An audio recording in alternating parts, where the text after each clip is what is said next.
لله وحده والصلاة والسلام على من لا نبي بعده اما بعد. میرا نام امتیاز محمدی ہے. میں کویت میں انجینئر کی حیثیت سے کام کر رہا ہوں اور مجھے آج اس پروگرام کی ذمہ داری جو کنویر کی ذمہ داری سونپی گئی ہے جو کہ سیماندرا مسلم ویلفیئر ایسوسیشن کی جانب سے آن لائن اردو پروگرام منعقد کیا گیا ہے اور میں بھی اس کا ایک ممبر ہوں. آج کا پروگرام تلاوت قرآن مجید سے شروع کرتے ہیں. میں دعوت دیتا ہوں شہر حیدرآباد کی ٹولی ٹوکی کی ایک طالبہ فائزہ عبدالحفیظ کے کہ وہ قرآن مجید سے اس پروگرام کا آغاز کریں.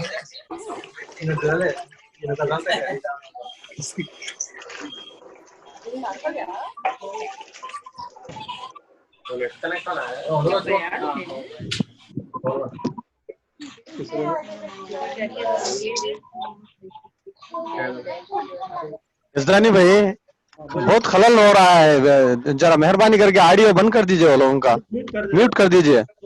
میں سب کا میوٹ کر دے رہا ہوں، سب کا میوٹ کر دیا. جو ہے وہ جو بات کرنا چاہ رہے ہیں وہ انمیوٹ کر لیجیے. سب کا میوٹ کر دیا میں.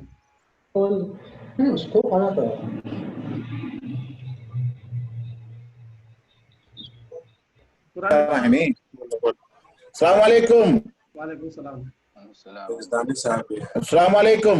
میوٹ میں رکھیے پلیز. قرآن تلاوت شروع ہونے والا ہے. ہلو، قرآن تلاوت کی میں دعوت دیتا ہوں فائزہ عبدالحفیظ کو کہ وہ قرآن تلاوت سے اس پروگرام کو شروع کریں. السلام علیکم. قرآن تلاوت شروع کر دیجیے آپ. السلام علیکم ورحمۃ اللہ وبرکاتہ. اعوذ باللہ من الشیطان الرجیم. بسم اللہ الرحمن الرحیم.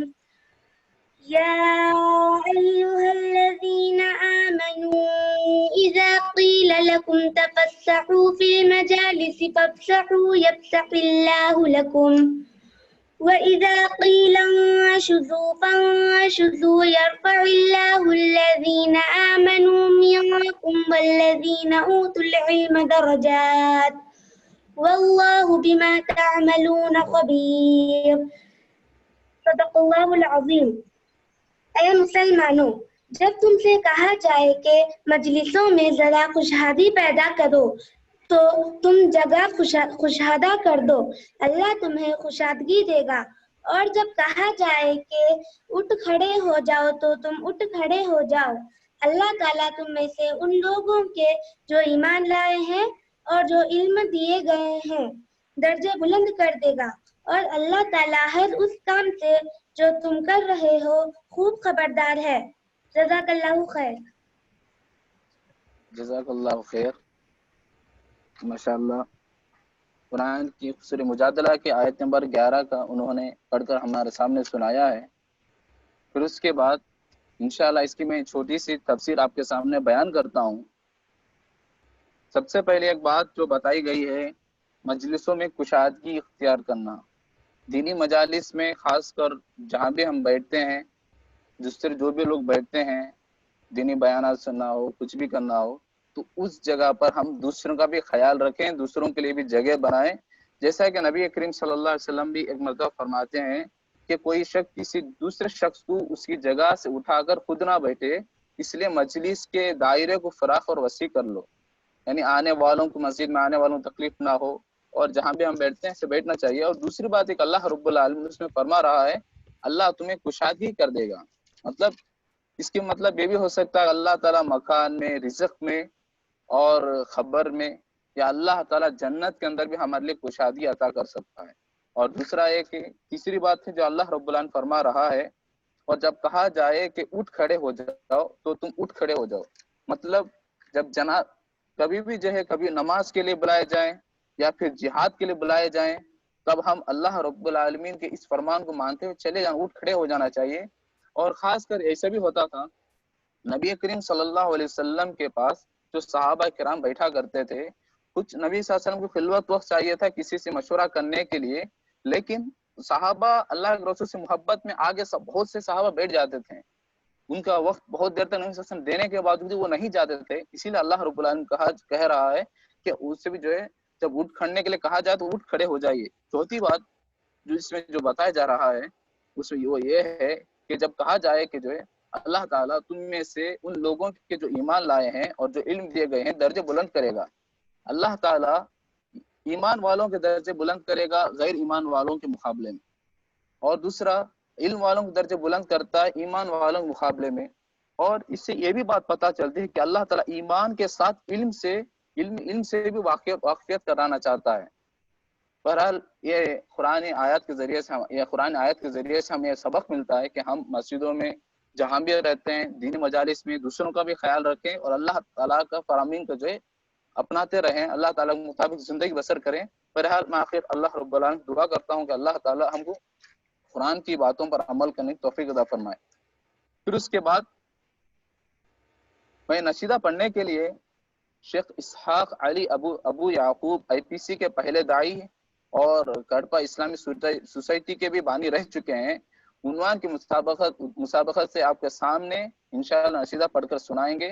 میں انہیں دعوت دیتا ہوں کہ وہ آپ ہمارے سامنے سنائیں۔ جزاک اللہ خیر۔ السلام علیکم ورحمۃ اللہ وبرکاتہ۔ وعلیکم السلام ورحمۃ اللہ وبرکاتہ۔ آ رہی آواز میری؟ ماشاءاللہ بہت اچھی آواز آ رہی ہے اشاق صاحب، بہت دنوں کے بعد آواز آ رہی ہے۔ ہاں جی جی جی جی ایک نعت آپ کی خدمت میں پیش ہے۔ وہ جس کے لیے محفل کونین سجی ہے، فردوس بری جس کے وسیلے میں بنی ہے، وہ ہاشمی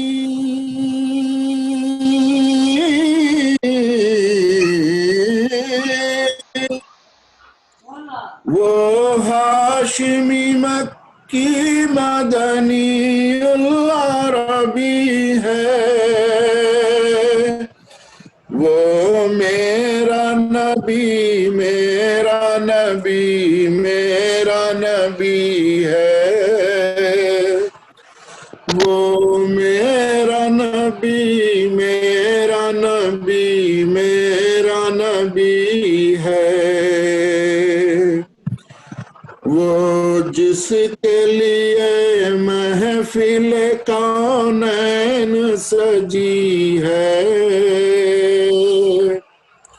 فردوس بری جس کے وسیلے میں بنی ہے، وہ ہاشمی مکی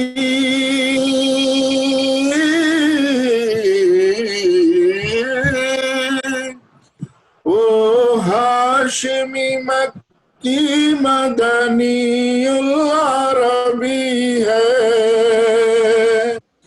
وہ میرا نبی میرا نبی میرا نبی ہے، وہ میرا نبی میرا نبی میرا نبی ہے، وہ میرا نبی ہے،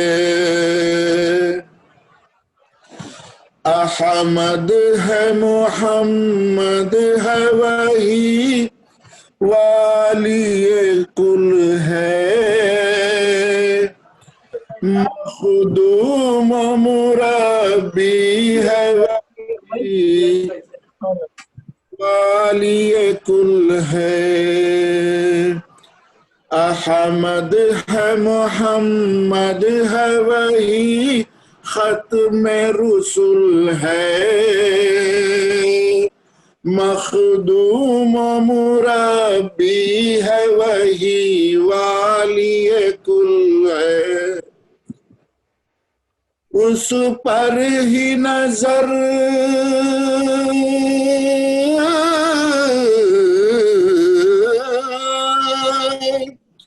اس پر ہی نظر سارے زمانے کی لگی ہے، وہ میرا نبی میرا نبی میرا نبی ہے، وہ میرا نبی میرا نبی میرا نبی ہے، وہ میرا نبی ہے۔ والشمس ضحیٰ چہرہ انور کی جھلک ہے، واللیل سجا کے سوئے حضرت کی لچک ہے، عالم کو ضیاء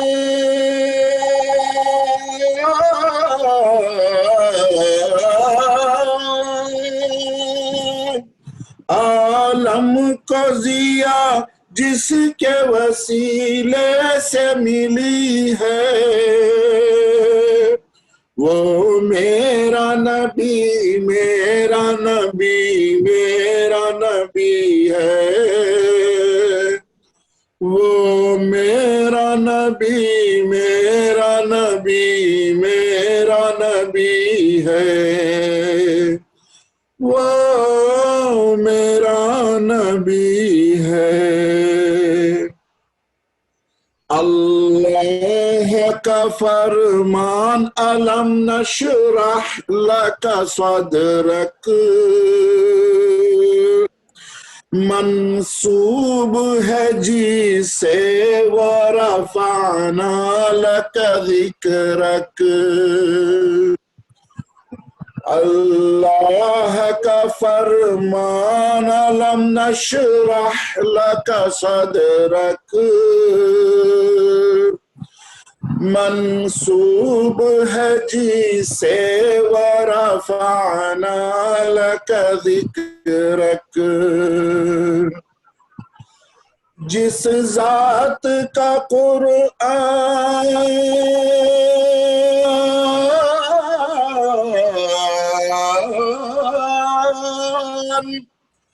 جس ذات کا قرآن میں بھی ذکر جلی ہے، وہ میرا نبی میرا نبی میرا نبی ہے، وہ میرا نبی میرا نبی میرا نبی ہے، وہ میرا نبی ہے۔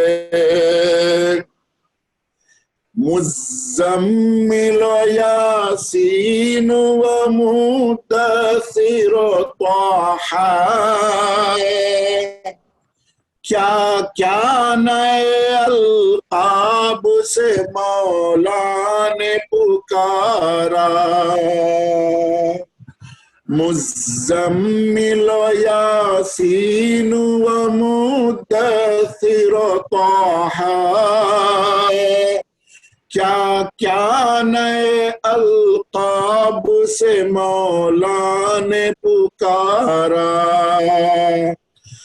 کیا شان ہے اس کی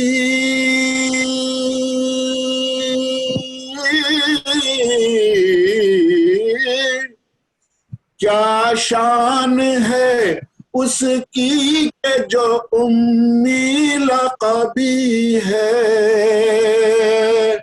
وہ میرا نبی میرا نبی میرا نبی ہے، وہ میرا نبی میرا نبی میرا نبی ہے، وہ میرا نبی ہے۔ کس درجہ زمانے میں تھی مظلوم یہ عورت، پھر